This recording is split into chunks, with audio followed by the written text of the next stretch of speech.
अनिल गोयल नेता बीजेपी से हमारे साथ है, का रुख करूंगी तब तक। अनिल जी, मुख्यमंत्री योगी आदित्यनाथ का 29 साल गेस्ट हाउस कांड से एक तरह से धूल हटाना, वो याद दिलाना, इतिहास की ताजा करना और ये कहना कि जिस पार्टी ने कभी महिलाओं का सपोर्ट ही नहीं, महिलाओं का हर मौके पर विरोध किया, जिनके नेताओं का आचरण ऐसा रहा है कि महिलाओं के खिलाफ गलत बयानबाजी की है, उनसे ऐसी उम्मीद करना कि महिला आरक्षण वो चर्चा करे, उसका समर्थन करे या महिला आरक्षण बिल पास कराए, उसके समर्थन में वोट पॉसिबल ही नहीं है। इस पर आपका रिएक्शन सबसे पहले। प्रिया जी, सही मायनों में योगी आदित्यनाथ जी ने, सीएम साहब ने एक सच्चाई सबके सामने रखी है।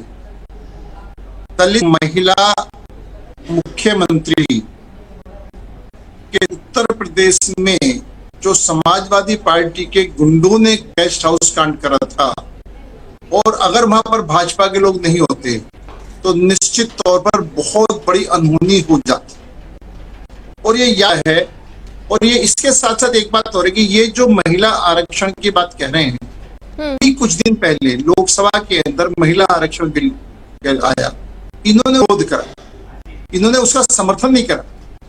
और हम स्पष्ट बताना चाह रहे हैं महिला हितैषी कौन है, कौन महिलाओं के आरक्षण की बात करता है, महिलाओं को आरक्षण देता है। अगर हम इससे भी पहले चले जाएं तो लगभग 2010 की बात है, मैं सन याद नहीं है, जब महिला आरक्षण आया तो इस समाज पार्टी के नेताओं ने उसको लोकसभा के अंदर फाड़ करके, इन्हीं लोकसभा के मुलायम सिंह यादव जी ने कहा था कि महिलाओं को अगर आरक्षण दे दिया, 33% महिलाएं अगर आ गई तो उस संसद के अंदर वोटिंग होगी। यानी ये महिलाओं को आगे बढ़ानी चाहते, हर तरीके से महिलाओं को रोकना चाहते हैं। एक बात और, उनसे महिलाओं के ऊपर जो करते हुए थे, चौध हुए थे, अगर उनसे उन पर चर्चा करी थी तो मुलायम सिंह कहते लड़के हैं, गलतियां, अपराधी को सजा देना और अपराधी को बचाना, ये किनके चित्र में है? महिलाओं का अपमान करना, महिलाओं को बचाना, एक उदाहरण नहीं, ऐसे उदाहरण है।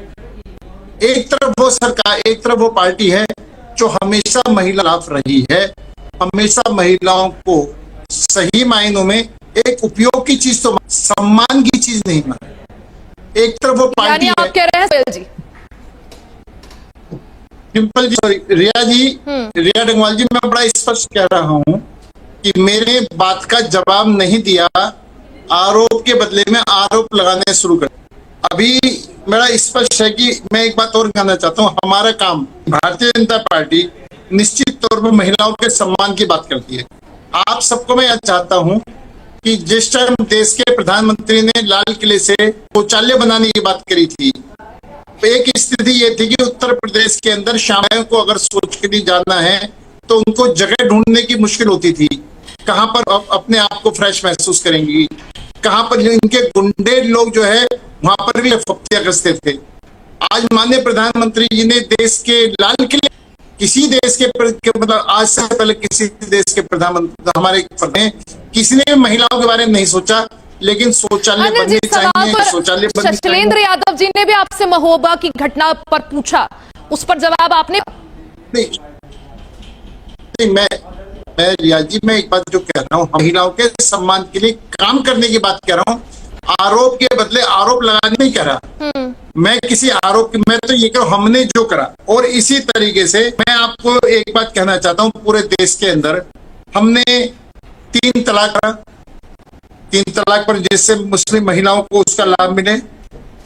हमने सिंदूर के अंदर महिलाओं को आगे करा, और रक्षा के अंदर क्षेत्र में, फोर्स में भी हमने महिलाओं को उनका जगह दिलाई, उनको नौकरियां दी। हमने एयर स्ट्राइक, सर्जिकल स्ट्राइक कहीं भी हो, महिलाओं को बराबर सम्मान करा। उज्ज्वला योजना के तहत जो महिलाएं चूल्हा जलाती थी, आंखों में आते थे, उनको लिए उज्ज्वला योजना के तहत गैस सब उपलब्ध कराए।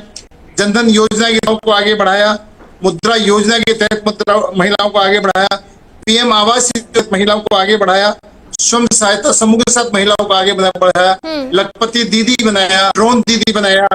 तो मेरा कहने का मतलब यह है कि हमने महिलाओं को सम्मान के लिए जो काम करे, मैं वो काम गिना रहा हूं, मैं आरोप प्रत्यारोप की बात नहीं कर रहा। मैंने निश्चित तौर पर जो माननीय ने याद दिलाया उस विषय को याद दिलाने के बाद में मैं काम के बदले हमने क्या क्या काम किए मैं दिखा रहा हूँ। हमने महिला आवास में जो लाभार्थी महिलाएं हैं उनको भी उनके नाम से प्रॉपर्टी हो वो हमने व्यवस्था कराई। हमने जो ग्राम सभा जो जमीनें दी जाती हैं उन जमीनों को भी मालिकाना हक मिले और वो भी महिलाओं के नाम, इस पर हम काम कर रहे हैं। हम महिलाओं के लिए काम कर रहे हैं और ये महिलाओं कर रहे हैं। आज वो 33% आरक्षण महिला की बात कर रहे हैं, रिया जी आज महिला के आरक्षण की बात कर रहे हैं और वो लोकसभा के अंदर उसका विरोध कर रहे हैं। इन्होंने 2023 की बात करी, जब 2023 में ये बिल पास हुआ था ये कह रहे थे कि इस बिल का मतलब ये है कि आरक्षण महिलाओं को 2034 में। हमने इनकी बात को मानते हुए, विपक्षी बात को मानते हुए अध्यादेश के कि हम चाहते थे महिलाओं को अभी लाभ मिले और अगले 2029 चुनाव में महिलाओं को 33% आरक्षण लाभ मिले, वो लोकसभा के अंदर जाएं, जिसको इन्होंने रोका। हम तो ये कह रहे हैं ये महिला विरोधी हैं। हम महिलाओं के करने वाली बात करते हैं, हम विकास की बात करते हैं। गंगा एक्सप्रेस वे यूपी जो कल तक बीमारू पड़ा, आज उत्तर प्रदेश विकास की तरफ अग्रसर उत्तर प्रदेश दिखाई दे रहा है। पहले इसके अंदर कोई आदमी उद्योग लगाना नहीं चाहता था, आज उद्योग लगाने के लिए लोग वहां पर तैयार है। मतलब उत्तर प्रदेश का विकास हो रहा है। कह रहे हैं कि आप राजनीतिक मुद्दा कह रहे हैं इसे, ठीक है अनिल जी, राजनीतिक है सिर्फ गेस्ट हाउस का, उससे बड़े मैं रिया स्पष्ट कह रहा हूँ, दुर्घटना होती है, घटना होती है। अगर गेस्ट हाउस कांड हुआ है तो गेस्ट हाउस कांड की गलती माननी पड़ेगी, माफी मांगनी पड़ेगी। उसके बाद में आपने लोकसभा में उनका गठबंधन हुआ, इसका मतलब अपराध हो गया है। जो अपराध बाकी है, जो आपकी गलती है गलती बाकी है, वो खत्म नहीं हो जाए। आपने उसके बाद चुनाव लड़ लिया, गठबंधन टूट गया तो उससे अपराध खत्म हो गया, ऐसा कोई भी। और मैं फिर एक बात और कहना चाहता हूँ महिलाओं के विषय में भी, और मैं आपको रिया जी मतलब जो हम महिलाओं के लिए काम कर रहे हैं, मैं ये सिर्फ इसलिए बता रहा हूँ कि इनको ये सब काम करेंगे, इन्होंने महिलाओं के लिए क्या काम करे। मैं आरोप प्रत्यारोप की बात नहीं लग रहा, मैं बता रहा हूँ हमने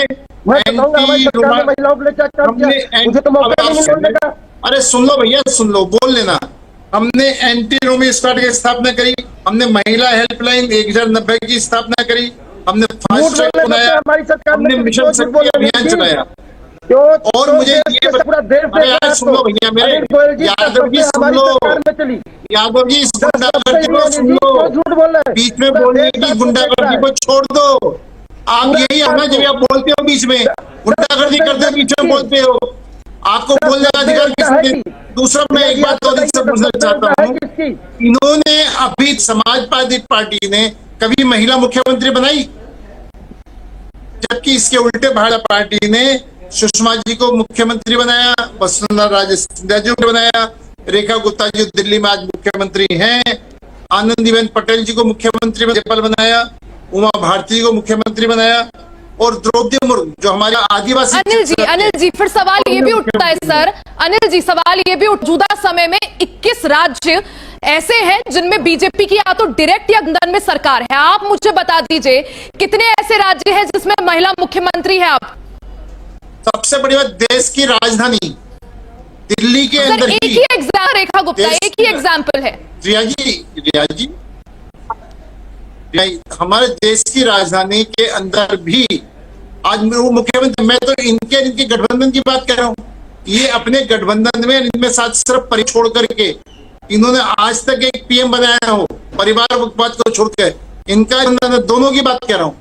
ये महिला विरोधी हैं, महिलाओं के लिए इन्होंने कहीं काम नहीं करा, और उसका सिर्फ झूठे आंसू बहाना, झूठी उनको मजबूती लेने के लिए आज आरक्षण की बात करना, लोकसभा में आरक्षण में विरोध करना, विधानसभा में आरक्षण की मांग करना, इतना हास्यास्पद है कि जनता करी गिरगिट इनसे परेशान हुई है कि ये मतलब ये गिरगिट की बेइज्जती हो रही है कि मुश्किल ज्यादा बेरंग ये बदलते हैं। 2 दिन पहले विरोध करते हैं, 2 दिन बाद महिला आरक्षण सिर्फ क्यों उत्तर प्रदेश से चुनाव आने वाला है। तो जनता और देश की महिलाएं इस बात को समझें कि आप इनको वोट बैंक समझते हो, हम महिला को मात्र समझते हैं। महिला आगे आए, महिलाओं का उत्थान हो, महिलाएं ठीक है और पुरुष